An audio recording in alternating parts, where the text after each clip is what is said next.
Good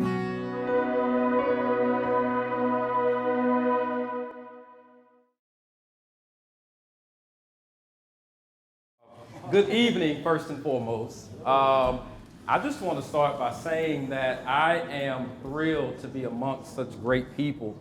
I am an observing type person until my comfort zone is met. And this is my first time being on the West Coast. I've attended Converge East before, and I just want to tell you all that, like you've heard over and over again since we've been here, you all definitely have made me feel welcome. And I just want to first and foremost thank you for being you. And that's just a testament to itself. A little bit about myself. I do work in Baton Rouge, Louisiana, in an inner city school, Bernard Terrace, AKA my home. And the kids that I serve are just like any of the kids that we look to serve and impact in our own communities. The difference is I knew before I even started teaching that it wasn't going to be a job, but it was my passion because God told me your purpose is to educate our children, point blank. And not only educate them academically, but educate them through your actions and lead them in a way to where they know that not only they are the future, but also that they mean something. Because oftentimes the reason why we have issues with our generation currently is because they don't really feel like they belong. And so one of the things that I worked for in my school, and I've been at my school for 6 years now, and I plan on being one of those old people that I hear y'all talk about so much, okay, still in my school. One of the things that I really wanted to impact in our community, because I also grew up in the community where I teach, and I still live in the community where I teach. So it's far beyond education. It's my life. It's my passion. It's what I live for. And so what I started doing in my school at the elementary level was organizing different clubs. Things to where I could keep kids on campus longer so that I can get my message across through action because it's kind of illegal to spread the gospel in the school system in East Baton Rouge Parish. So I can't do it verbally, but I can live it. And I can show them what Christ is like through my actions and my unconditional love. I love my kids. Genuinely love every single one of them. And that's been every single year.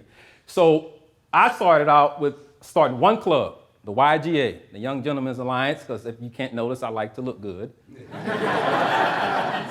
Okay? And if you follow that Facebook page, you'll see that a lot too.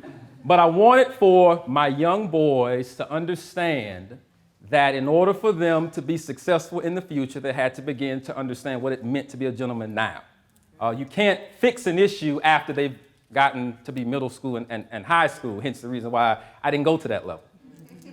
Okay? I went to where it starts. The foundations are the most important thing. So I teach my boys principles of things such as manners, please and thank you.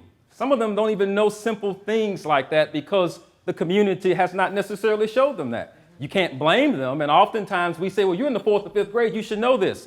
Well, if no one ever taught them that, they don't know it.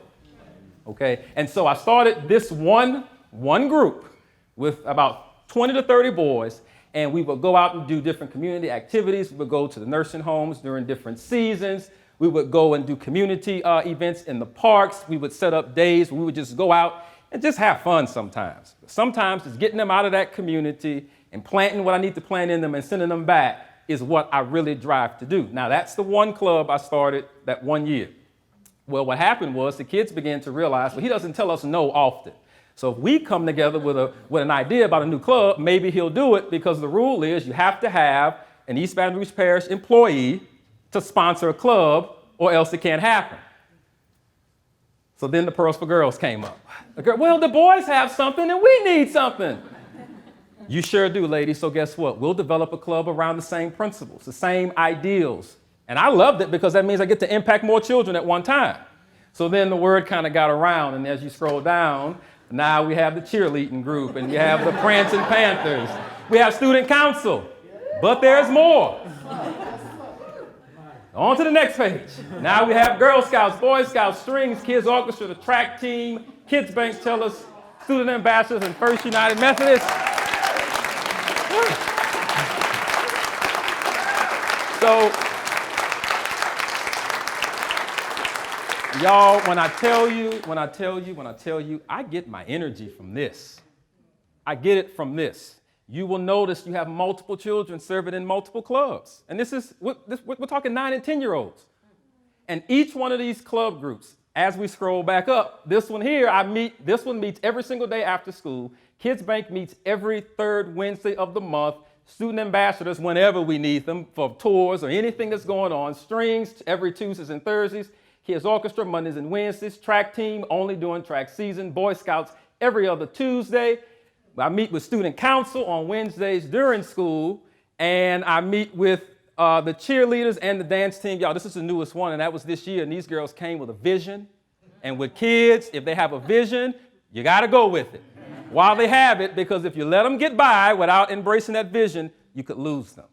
And so the newest addition was the dance team and the cheerleaders. We worked, raised money, did all types of events, hosted all type of gatherings to raise these funds to be able to show them that what they came up with meant something. And oftentimes we have to remember that in order to empower our youth, I heard it earlier, you have to be consistent, but you also have to give them the tools to realize that they are just as strong as you are. Everybody possesses leadership skills. My job, my life, is making sure they embrace them before leaving that campus of Bernard Terrace. And the thing that hit me the most when I got here was that you can't see it, but I know it. In this photo, all these photos of these children, there are children that belong to homeless families. There are children that belong to families where their parents might be incarcerated. And I serve children who have disabilities. But I see it, and I address it. And they know that through it all, God, I thank God for my job. Through it all, this is the one thing that ever make me cry. I love what I do because God has put a fire in me to change my city through my kids. You can't ask for a better feeling. I belong. I belong here. I belong there with them. And so I encourage you all. Y'all are doing so many great things in your communities through different organizations, different events that you put on. You are making a difference. If nobody else has ever told you, you are making a difference in the lives of these children. And I just want for you to continue to do that, because now I have classes who are in 10th and 11th grade, and they're like, well, graduation's coming up. I'm like, no, I don't want to think about that. But you know what? Yes, I do. Because what I do is I tell them, once you get to that point, now you got to come back. You have to come back and you have to share what you did so that now they can empower the next generation of leaders. That's what it's about, correct? And so I have taken something as simple as an idea that God put in me when I got to this school to start this one gentleman's alliance, and it's branched out now to 13 active clubs that I devote all of my time to, because that is my purpose. And God told me that was my purpose. Do I get tired from it? No. I am empowered in a way that I can never explain. But it all started with a simple idea and the fact that I acted on my faith, and I didn't care about what the district was going to tell me, because I know that I was going to show my kids about God through actions, point blank. And nobody was going to stop me from doing that, because I knew that was my calling, that was my purpose, in the same school that I grew up in, the same school that provided me the same opportunity that I want to give my kids. That's the community. The community grew me up. It raised me. Y'all, that's who I am. That's every ounce of me. And it is only because I acted by faith and didn't necessarily ask questions about why. When they asked me, by the time I got to the 5th club, I was like, oh, no. I was like, well, you know what? If I say no now, what message am I sending? That after a while, I can be inconsistent and still want the same results? Because for kids, if you do something or you start something and you don't keep it up, the message that you send to them is that's what everybody's going to do in their life. They're going to show up for a little bit of time, going to make you feel good, and now we're gone. This is going to continue.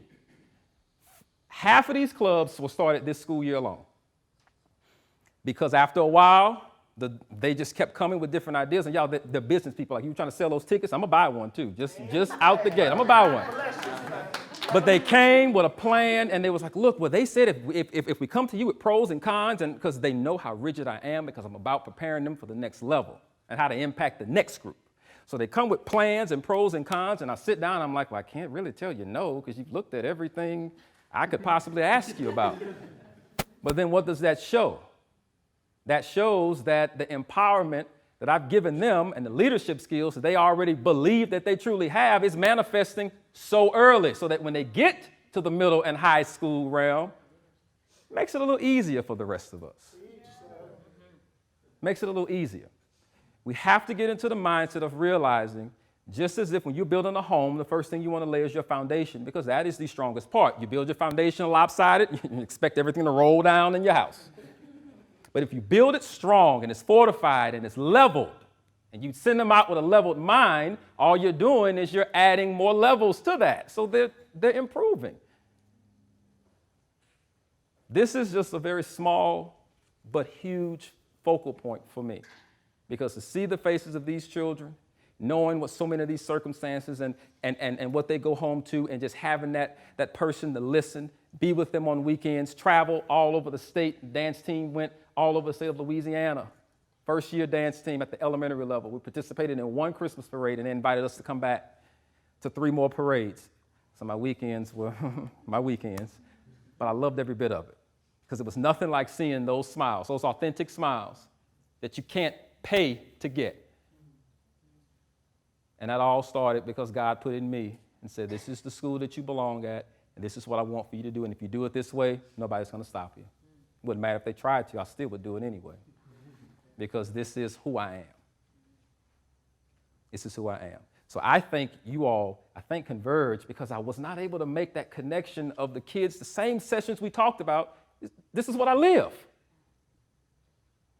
Pastor Jeff, thank you for just being you. Just being you. This man is always in my ear. Number one, trying to get me to come to Ohio. He swears I can do all these great things there. But even through that, he's always telling me, man, you just have this gift with these kids. And I'm like, well, this is what we should do. He was like, no, well, it's on a different level for you. I was like, well, you call it what you want. But at the end of the day, I know I do it because God told me to do it. So this is my ministry. I just challenge anyone, tap into your youth in a way where you don't always think that because they're younger, you have to wait for them to get to a certain point to teach them things. You meet them there with high expectations, and what other choice do they have but to rise to them? I thank y'all, and I thank y'all for this opportunity. What impact is it having on the parents? My parents are the best in the world. You know how you hear in education, one of the hardest things is to get your parents involved? Most of these club meetings that I have are after school, under the condition that the parents know, well, they can only stay after school if you come and get them. I could provide a bus because they all live in the area, but I don't want to do that, because I want them to come in, and we're always having programs, we're always having things where the parents are coming into the school, and when you get the buy-in of the parents, now I can tell you about, this is an inner city school in Mid-City Baton Rouge. Our test scores and our state standardized tests every year do not fall below 80 percentile. So it's having a great impact. It's having a great impact because our parents are coming to school more, so they're getting educated more, and our kids are taking these values and discipline into their households. And some parents are like, well, look, if this child corrects me one more time by how I'll say 2, 2, and 2, I'm going to slap her. And I'm like, no, well, you should thank them, because that means that they're coming home educating you. So if they're educating you on academics today, they can come home and educate you about the Bible tomorrow. You never know.